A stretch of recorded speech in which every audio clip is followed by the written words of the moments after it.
Shalom keluarga damai yang terkasih di dalam Tuhan. Puji Tuhan kita berjumpa kembali di dalam Renungan Samas Selasa 18 April 2023. Dan kita memasuki Minggu Paskah yang kedua. Mari kita akan menyiapkan hati, kita berdoa. Bapa Surgawi, tolonglah kami sebelum kami merenungkan firman-Mu, kiranya Roh Kudus yang akan menolong kami, sehingga kami boleh cakap bukan hanya mendengar, tetapi juga melakukan akan firman-Mu. Di dalam nama Tuhan Yesus kami berdoa. Amin. Tema yang menjadi perenungan kita, kebangkitan Kristus membangkitkan kita. Firman Tuhan terambil di dalam 1 Korintus 15 ayat 19 sampai 28. Namun menjadi dasar perenungan kita adalah ayat 20 dan 21. Demikian firman Tuhan. Tetapi yang benar ialah bahwa Kristus telah dibangkitkan dari antara orang mati sebagai yang sulung dari orang-orang yang telah meninggal. Sebab sama seperti maut datang karena satu orang manusia, demikian juga kebangkitan orang mati datang karena satu orang manusia. Demikian firman Tuhan.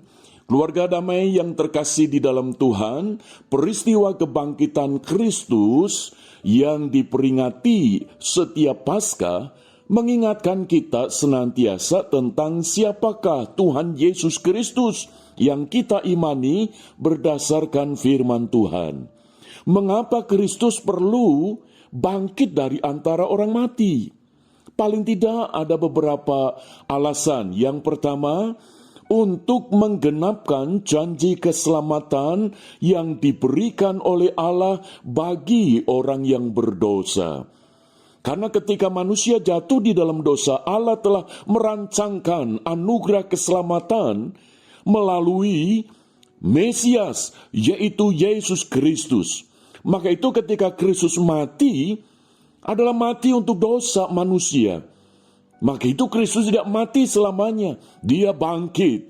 Maka itu di dalam Injil Yohanes pasal 11 ayat 25 dan 26 Yesus berfirman, "Akulah kebangkitan dan hidup. Barang siapa yang percaya kepadaku, ia tidak akan mati. Dan barang siapa yang mati di dalam iman kepada Kristus yang bangkit itu, dia akan hidup."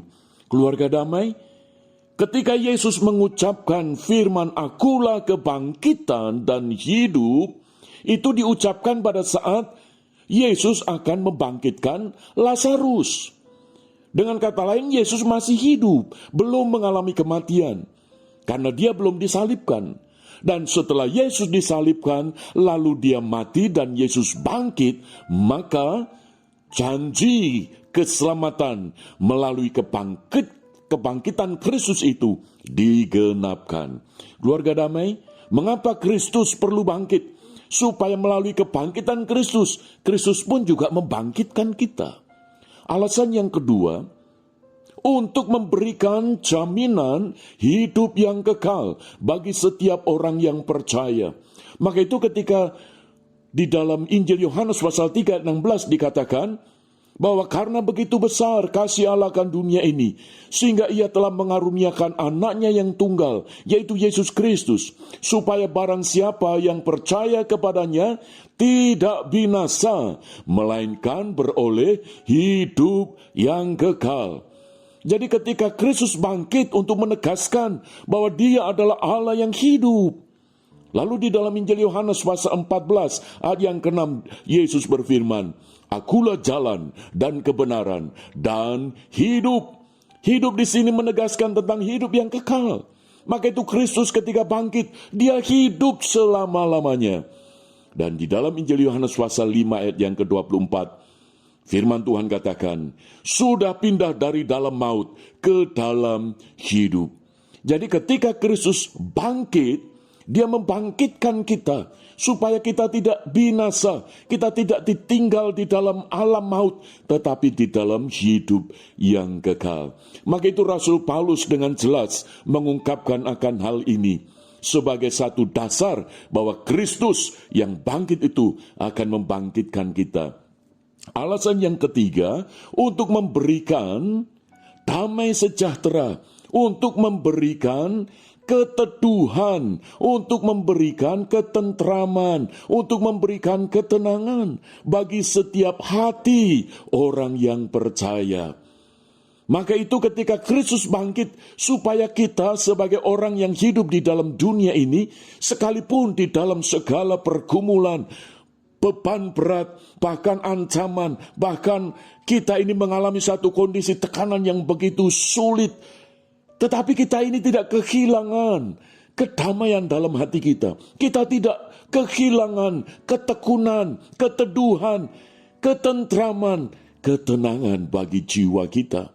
Maka itu di dalam firman Tuhan 1 Yohanes pasalnya yang kelima ayat yang ke-11 sampai 13 di sana dikatakan, dan inilah kesaksian Allah telah mengaruniakan hidup yang kekal kepada kita, dan hidup itu ada di dalam Anaknya. Barang siapa memiliki anak, ia memiliki hidup. Barang siapa tidak memiliki anak, ia tidak memiliki hidup.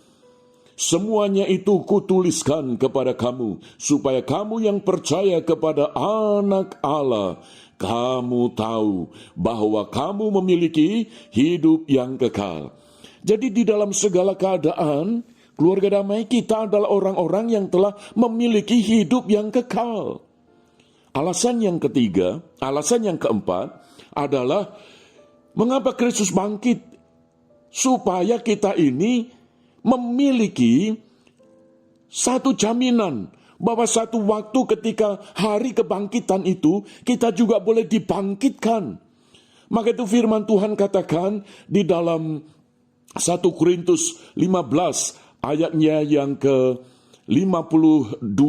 Firman Tuhan di sana dikatakan, dalam sekejap mata pada waktu bunyi nafiri yang terakhir, sebab nafiri akan berbunyi dan orang-orang mati akan dibangkitkan dalam keadaan yang tidak dapat binasa, dan kita semua akan diubahkan.